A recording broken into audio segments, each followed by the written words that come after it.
इकाई 8 राजा का हिस्सा।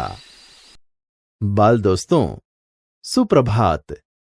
सुप्रभात टीचर। बाल दोस्तों, आपको कहानी सुनना अच्छा लगता है? हाँ टीचर।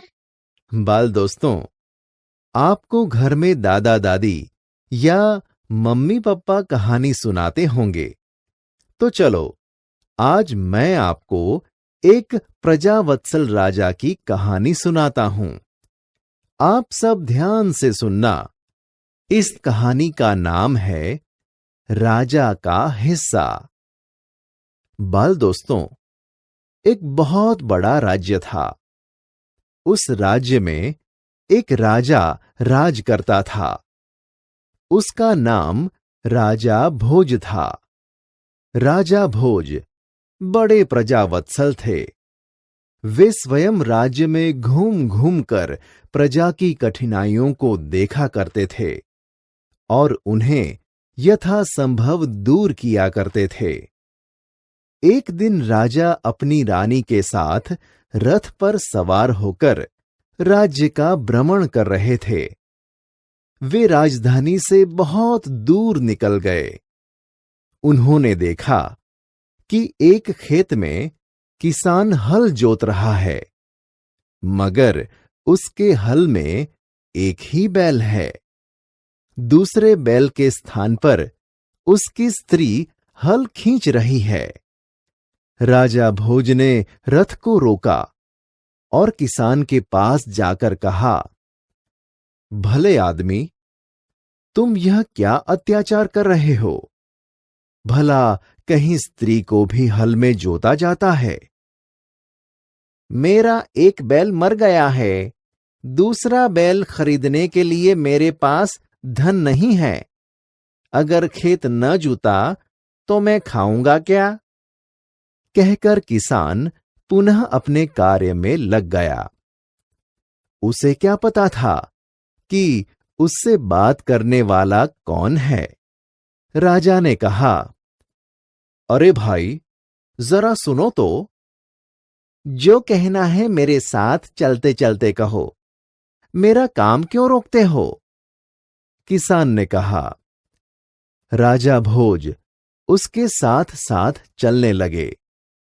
अपने काम के प्रति किसान की लगन देखकर राजा भोज बहुत प्रभावित हुए। वह बोले, भले आदमी, इस प्रकार तो तुम्हारी पत्नी थक जाएगी और थकावट की वजह से कोई दूसरा कार्य भी नहीं कर सकेगी। किसान बोला, तो फिर तुम ही बताओ मैं क्या करूं? राजा ने कहा, तुम मेरे साथ चलो, मैं अपना बैल तुम्हें दे देता हूं। किसान बोला, मगर इतनी देर मुझे काम रोकना पड़ेगा। तुम ही बैल ला दो। राजा ने कहा, अच्छा ऐसा करो, तुम अपनी पत्नी को रथ के पास भेज दो। वह मेरी पत्नी से बैल ले आएगी। तब तक मैं तुम्हारे हल को जोतूंगा। किसान इस बात पर राजी हो गया। राजा भोज हल में जुत गए और किसान की पत्नी रथ के पास चली गई। उसने रानी को सारी बात बता दी। रानी ने पूरी बात सुनकर कहा, तुम्हारा बैल तो कमजोर होगा। वह हमारे बैल का साथ नहीं दे सकेगा। इसलिए तुम दोनों ही बैल ले जाओ। किसान की पत्नी दोनों बैल लेकर खेत पर पहुंची। किसान बहुत प्रसन्न हुआ। राजा ने कहा, अगर कभी कोई दिक्कत हो तो मेरे पास आना। कहकर राजा भोज ने उसे अपना परिचय दिया तो किसान बहुत शर्मिंदा हुआ। उसने राजा से बार बार क्षमा मांगी। राजा प्रसन्न होकर वापस चल दिए।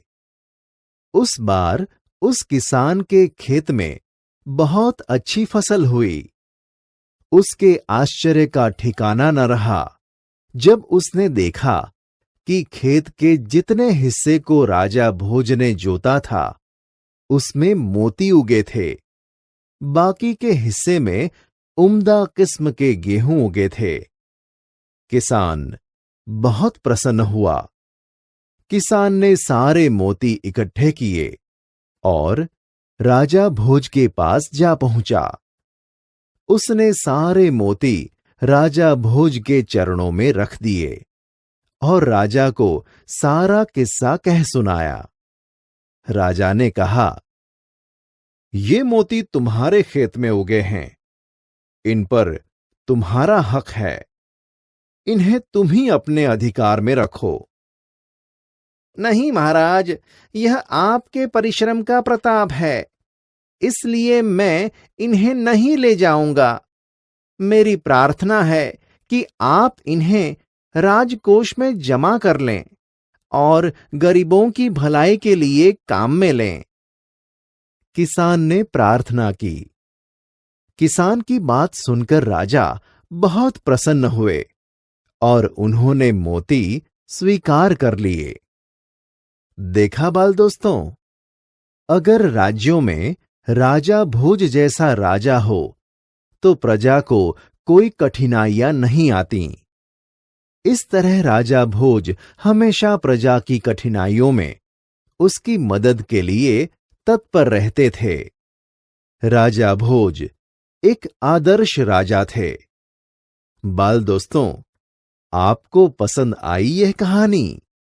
हाँ टीचर।